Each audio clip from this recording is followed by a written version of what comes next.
빌라도는 예수님을 십자가에 처형하도록 판결했습니다.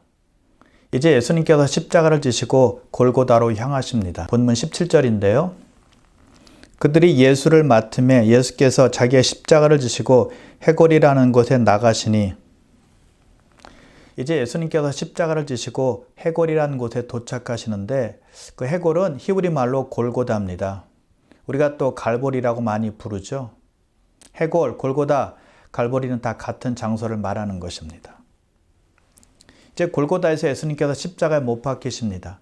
그런데 예수님 혼자 십자가에 못 박히시는 것이 아니라 두 강도도 예수님의 양쪽에 못 박히게 되죠. 자, 근데 요한복음을 보면서 조금 이상한 것은 예수님께서 십자가상에서 고통받는 장면은 별로 없다는 것입니다. 단지 예수님의 십자가 처형, 예수님께서 십자가에서 못 박히시는 장면만이 묘사가 되고 있습니다. 왜 그럴까요? 요한복음은 4복음서 중에 가장 늦게 기록된 복음서입니다.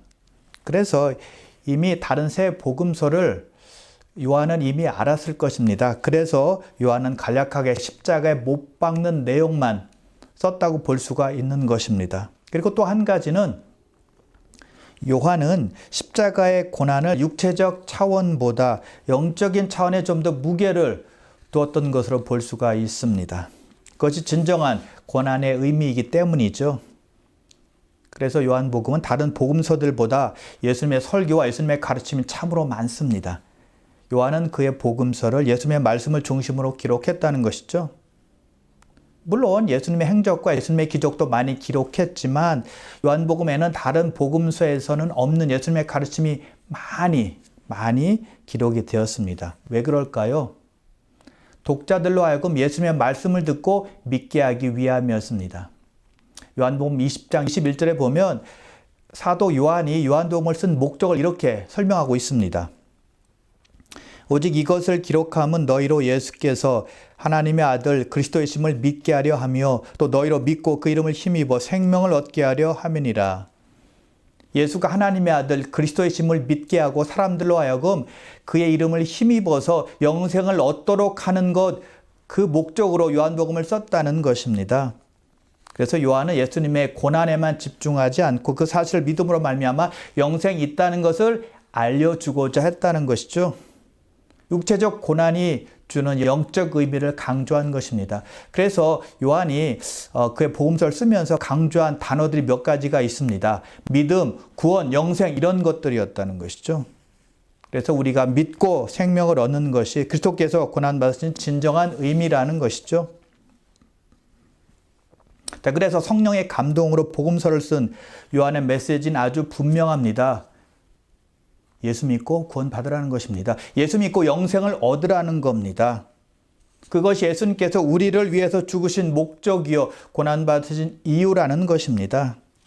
그래서 중요한 것은요, 믿음입니다. 우리가 믿음으로 구원받듯이 이제는 믿음으로 살아내야 된다는 겁니다. 말씀을 믿는 믿음, 또는 하나님의 신실하심을 믿는 믿음을 가질 때 하나님께서 그 믿음을 보시고 기뻐하시는 거거든요. 히브리서 11장 6절입니다.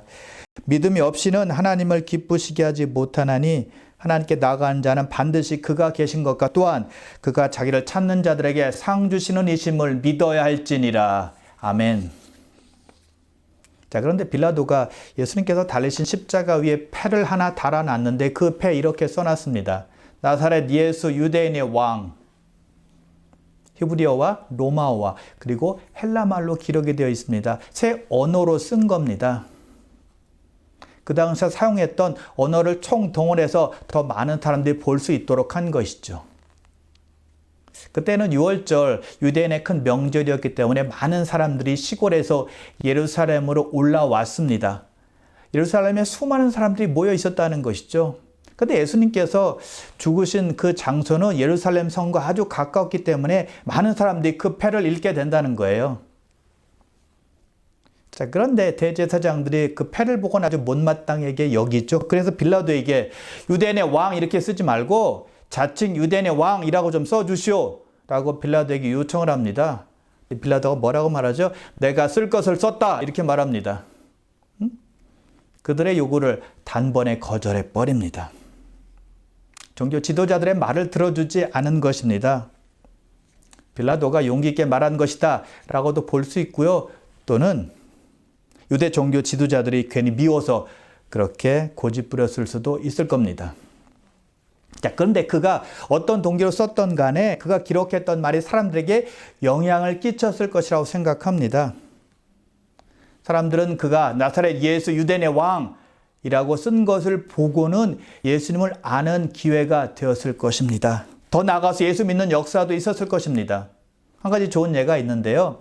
예수님과 함께 십자가에 못 박혔던 강도 중 하나가 이렇게 예수님께 말하죠. 예수여, 당신의 나라가 임할 때 나를 기억하소서.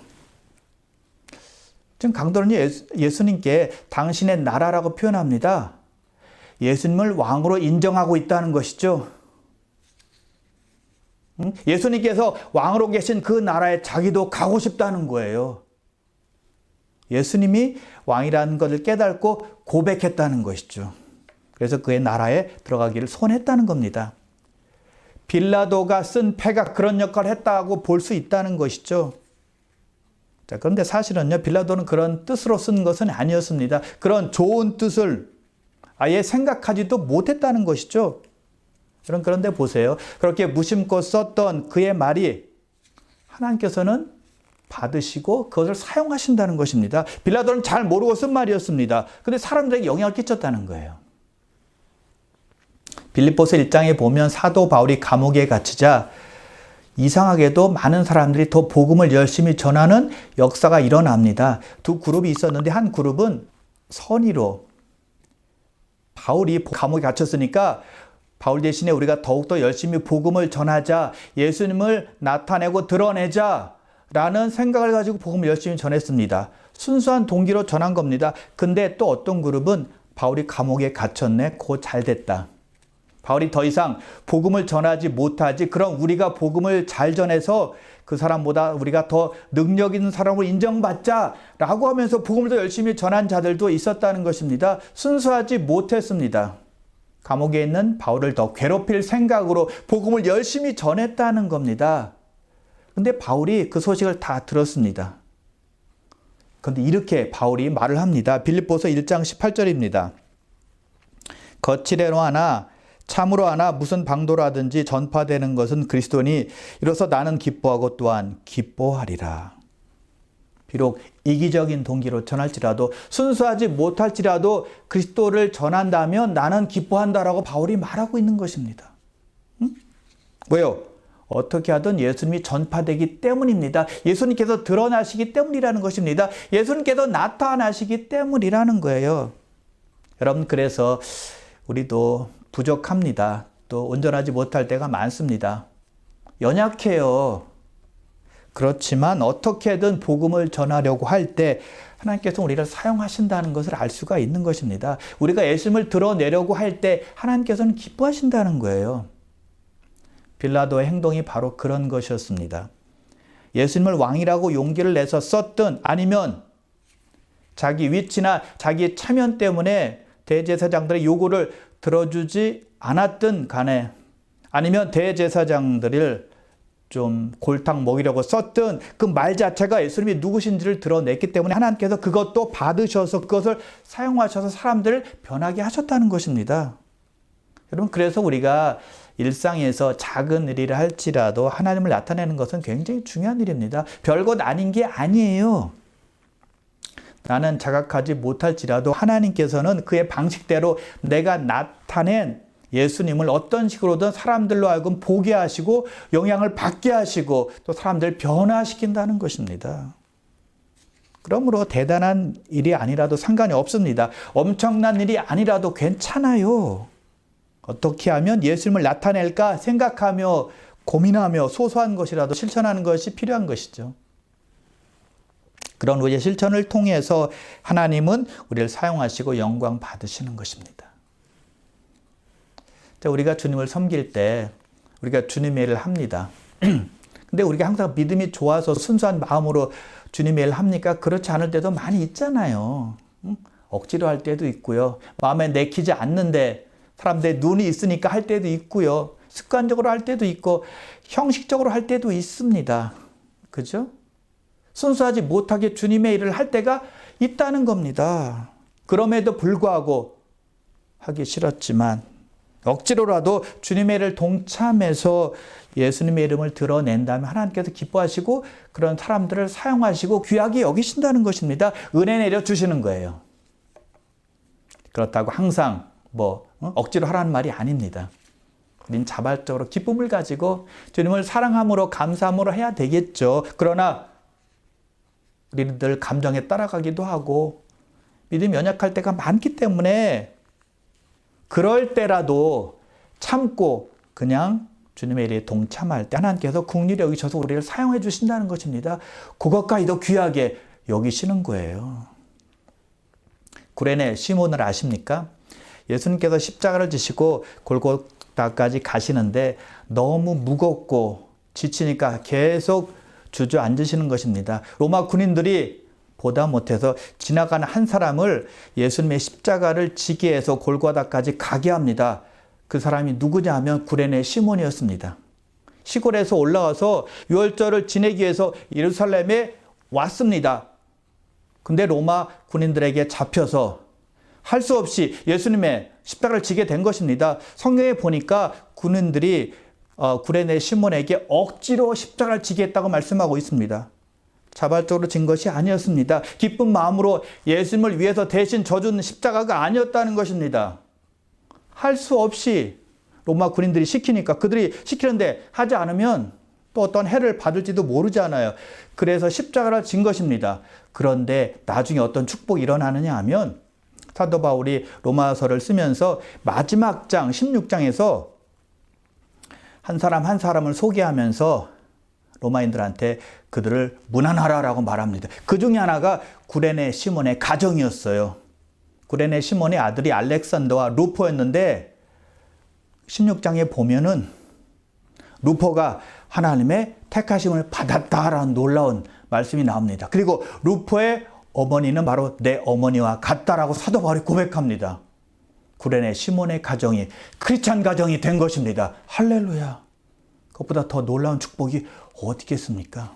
엄청난 축복을 구레네 시몬은 받은 것입니다. 어떻게 해요?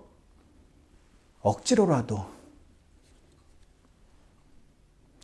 주님의 십자가를 졌더니 주님의 일에 동참했더니 주님을 위해서 자진해 산 것도 아니었지만 시켜서 했지만 결국 그것이 하나님께서 귀하게 보시는 일이 되었다는 것입니다. 여러분, 그래서 우리가 작은 일을 할지라도 억지로라고 할지라도 주님의 일이라면 그냥 동참하는 것입니다. 하나님께서는 그것을 귀하게 보시고 우리에게 축복해 주시는 줄 믿으시길 바랍니다. 자, 로마 군인들은 예수님을 십자가에 못 박고 나서 예수님의 옷을 네 몫으로 나누어 가집니다. 그런데 예수님의 속옷은 이음새 없이 위에서부터 아래로 통째로 짠 것이기 때문에 하나였습니다. 찢을 수가 없었어요. 네 몫으로 나눌 수가 없었다는 것이죠. 그래서 군인들이 서로 말합니다. 찢지 말고 제비 뽑아 가지자. 자, 그런데 여러분, 그것이 바로 예언의 성취였다는 걸 아십니까? 시편 22편 18절입니다. 내 겉옷을 나누며 속옷을 제비 뽑나이다. 자, 예수님은 우리를 구원하시기 위해서 하늘의 모든 영광을 다 버리시고 가장 낮은 자리까지 내려오셨습니다. 자신의 옷마저 다 버리신 것입니다. 빼앗기신 것입니다. 철저하게 가난하게 되셨다는 것이죠. 그런데 그 가난함을 통해서 우리는 그분 안에서 참된 부유함을 누릴 수 있게 되었다는 것입니다. 고린도후서 8장 9절입니다. 우리 주 예수 그리스도의 은혜를 너희가 알거니와 부유하신 이로써 너희를 위하여 가난하게 되심은 그의 가난함으로 말미암아 너희를 부유하게 하려 하심이라. 모든 부와 영광과 권세를 가진 분이 모든 것을 다 내어주고 가난하게 되신 이유는 우리로 하여금 부욕해 하기 위함이라는 것입니다. 어떤 부요를 말씀하고 있을까요? 부자 되는 부요? 그거 아닙니다. 사회적으로 지위가 높이 올라가는 부요? 그것도 아닙니다. 아니면 아무 문제 없이 100세까지 건강해 사는 것? 그런 부요도 역시 아닙니다. 영적인 부요를 말하고 있는 것입니다. 영혼이 잘 되는 것입니다. 하나님과 영원히 함께 사는 그런 부요를, 그런 복을 말하고 있는 것이죠.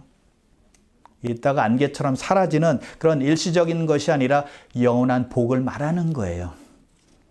그런 부요를 우리에게 선사하기 위해서 모든 거 다 버리고 가난하게 되신 것입니다. 즉 죽으신 거예요. 자, 그런데 예수님께서 십자가상에 있을 때 예수님 곁에 있는 사람들은 누구였을까요? 여인들이었어요. 25절입니다.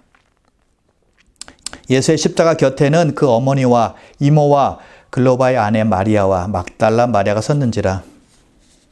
예수님의 십자가 바로 밑에는 네 여인들이 있었다는 것이죠.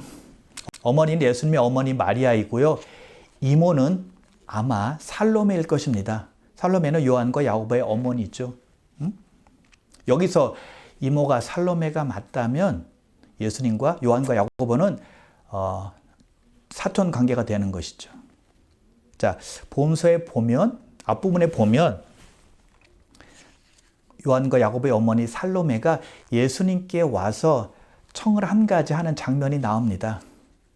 예수님께서 영광 받으시면, 즉 왕이 되면 하나는 예수님의 우편에 또 다른 하나는 예수님의 좌편에 앉게 해달라고 청합니다. 자기 아들들을 높은 자리에 올려달라고 청탁하고 있는 것입니다. 물론 그 청은 거절되었죠. 근데 지금 살로메는 죽어가고 있는 예수님의 십자가 밑에 와 있는 것입니다. 많이 변했다고 생각합니다. 예수님의 십자가 앞에서 지금 많이 회개했을 것 같아요. 자기가 과거에는 이기심으로 자기 아들들만 출세시켜달라고 예수님께 그렇게 청했는데 예수님은 그 위대하신 일을 이루시기 위해서 지금 사역을 감당하고 있는데, 죽어가고 있는데 라는 생각을 하면서 마음이 굉장히 침울하고 회개하며 슬퍼하며 안타까워했을 것입니다. 그리고 글로바의 아내 마리아입니다. 다른 복음서에 보니까 작은 야고보와 요새 어머니라고 되어 있습니다. 그리고 막달라 마리아입니다.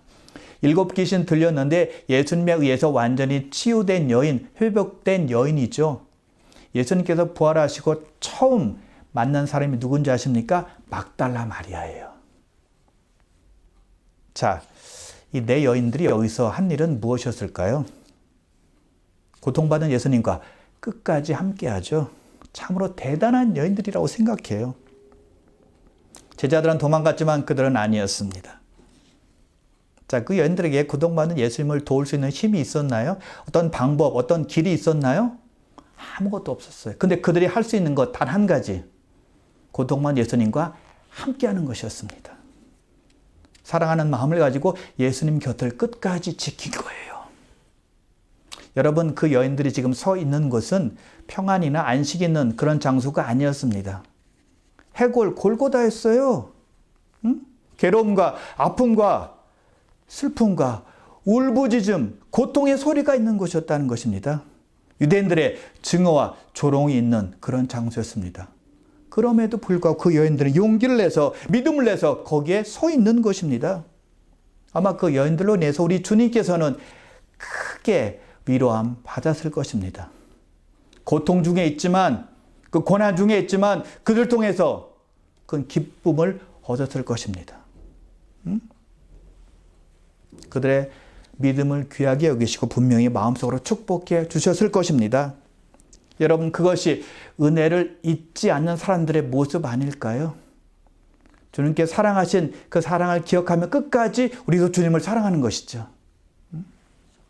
그래서 충성은 다른 것이 아니라 늘 주님과 함께 하는 것입니다. 주님께서 원하시는 곳에, 주님께서 계시는 곳에 우리도 함께 있는 것입니다.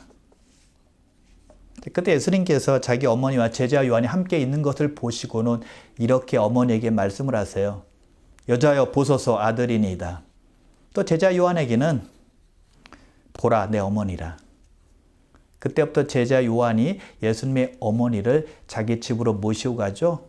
그래서 주님 대신에 어머니를 섬기고 돌보게 됩니다. 자, 우리 예수님은 이 땅에 오셔서 하나님의 위대한 복음사역, 구속사역을 수행하셨습니다. 근데 그와 더불어서 아들의 책임도 훌륭하게, 성실하게 감당하셨다는 것입니다. 아버지 하나님의 일만 잘 맞추면 되는 거야 라는 것이 아니라 집안도 역시 책임지셨다는 것입니다. 예수 믿는 사람들도 역시 영적인 책임들이 다 있습니다. 우리가 맡은 사명, 일들이 다 있잖아요. 하늘에 속한 하나님의 백성들이 되었기 때문입니다. 그런데 이 땅에서 가정을 주신 그 뜻을 분명히 기억하고 우리에게 주신 가정에도 소홀히 해서는 안 된다는 것입니다. 자녀로서 또는 부모로서 의무와 책임을 게을리해서는 안 된다는 것이죠. 그때 주님께서 말씀하세요. 내가 목마르다. 그러자 그 옆에 지키고 있던 군인 하나가 신포도주가 담겨 있는 그릇에 해면을 적셔서 예수님의 입에 갖다 대어줍니다. 자, 그것으로 인해서 예수님의 갈증이 해소가 되었을까요? 안 됐겠죠. 그런데 그것이 예수님께서 큰 소리로 승리의 외침을 할 수 있도록 해 주었다는 것입니다. 힘을 낼 수 있도록, 기운을 낼 수 있도록 한 겁니다. 예수님께서 십자가 달리시기 바로 직전에 로마 군인들이 모략을 탄 포도주를 예수님께 주었습니다. 자, 모략을 탄 포도주는 십자가에 달린 사람에게 어떤 고통을 경감시켜주는 그런 역할을 했습니다. 그래서 십자가를 지는 사람들은 다 그 모략을 탄 포도주를 마셨습니다. 근데 예수님은 그것을 거절하셨어요. 아마 온전히 고통을 받아들이기 위해서였을 것입니다. 근데 이제 마지막 순간이에요. 입이 마르고 타는 목마름이 찾아왔습니다. 그래서 예수님께서 신포도주를 조금 받아들이신 것입니다. 그래야 이 세상에게 주는 마지막 외침, 선언을 할 수 있는 거거든요. 예수님께서 이렇게 외치십니다. 이렇게 선언하세요. 다 이루었다. It is finished. 라고 말씀하시고 머리를 숙이십니다. 영원히 떠나가십니다. 자, 주님께서 다 이루었다라고 말씀하시면서 돌아가셨는데 다 이루었다라는 말은요. 헬라어로 보니까 테텔레스타이입니다. 테텔레스타이. 테텔레스타이는 빚이 완전히 지불됐다는 뜻입니다.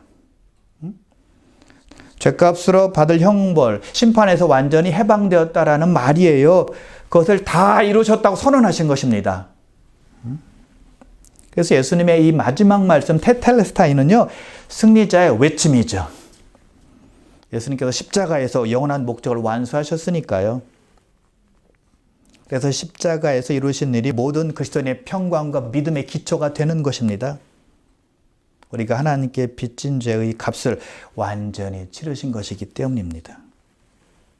자, 예수님께서 다 이루셨다라고 말씀하시기 전에, 즉 숨을 거두시기 전에 우리 하나님과 영적으로 거래한 것이 있습니다. 하나님께서는 인간의 죄를 사해 주시기로 계획을 세워 놓으셨습니다. 그런데 인간의 죄를 사하기 위해서는 한 가지 조건이 있었습니다. 죄가 없는 사람이 대신 죽어야만 하는 것이죠. 누가 화목제물이 되어야 한다는 것입니다. 그런데 인간 중에서는 한 사람도 죄가 없는 사람이 없잖아요. 그래서 하나님께서 아들을 택하셔서 아들에게 인간의 모든 죄와 그에 따른 진노를 감당하게 하시는 것입니다. 그런데 그런 영적 거래가 성사되기 위해서는 예수님께서 순종해야만 되는 겁니다. 그런데 예수님께서 순종하셔서 그의 사명을 완전히 수행하셨어요. 그래서 십자가에서 죽으심으로 하나님을 완전히 만족시킨 것입니다. 할렐루야. 그런 영적 거래가 완성되자 다 이루었다라고 선언하신 거예요. 자, 예수님의 죽으심에서 중요한 것 한 가지가 있습니다. 예수님의 죽으심은 자발적인 죽으심이었다는 것이죠. 30절인데요. 다 이루었다 하시고 머리를 숙이니 영원히 떠나가시니라. 영원히 떠나갔다는 말은 영어 성경에 보니까 He gave up His Spirit 이렇게 되어 있습니다. He gave up His Spirit. 주어가 있음이에요. 주님이 주체가 되어서 숨을 거두신 것입니다. 자기 영혼을 내어주신 것입니다. 스스로 목숨을 버리신 것이죠. 누가 예수님의 생명을 빼앗은 것이 아니라는 것입니다. 예수님은 죄인 자리에 섰지만 결코 죄는 아니셨다는 거예요.